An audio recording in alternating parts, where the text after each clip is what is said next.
Oui, on sent que c'est le printemps et la saison des bonnes affaires, mais visiblement pas pour la ville. De quoi parle-t-on? On parle d'un bien patrimonial ancien, occupé par un locataire depuis 20 ans. C'est un hôtel particulier de 640 mètres carrés avec un jardin de 558 mètres carrés qui est propriété de la ville depuis 1907. Il est occupé depuis 2004 par une SARL, c'est en fait le restaurant Fantin-Latour, via un bail commercial prolongé tacitement depuis 2013. Le loyer est inchangé depuis de nombreuses années à 63 500 € par an, hors taxe, ce qui est très faible au vu de la localisation et de la superficie. On parle d'un loyer très bas que la ville tente tardivement de réévaluer. La ville a saisi le juge des loyers commerciaux à l'été 2024 pour demander une revalorisation. Mais, finalement, elle accepte de vendre le bien sans revaloriser le loyer d'ici là. Pire, elle gèle le loyer actuel jusqu'à la signature de l'acte authentique. En clair, la ville accepte de renoncer à des recettes de loyer actualisées pendant toute la durée restante de l'occupation.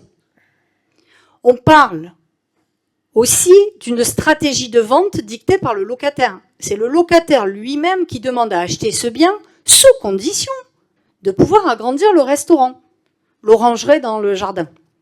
L'achat est conditionné au dépôt d'un permis de construire avant le 31 mars 2025. Et si la condition échoue, la ville reprend la procédure pour réviser le loyer, donc elle suspend une procédure en cours sans garantie de succès. On parle aussi d'une vente sans mise en concurrence, vendue au prix France Domaine, mais sans mise en concurrence.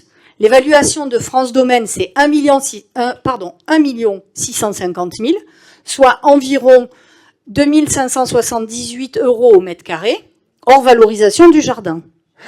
Aucune mention d'une mise en concurrence ou d'un appel à projet pour permettre à d'autres acquéreurs, en tout cas d'autres porteurs d'autres personnes de se porter acquéreurs de ce bien emblématique. C'est un locataire privilégié qui se voit attribuer un bien patrimonial sans réelle concurrence. On parle enfin d'un choix qui est en contradiction avec les intérêts publics de la ville.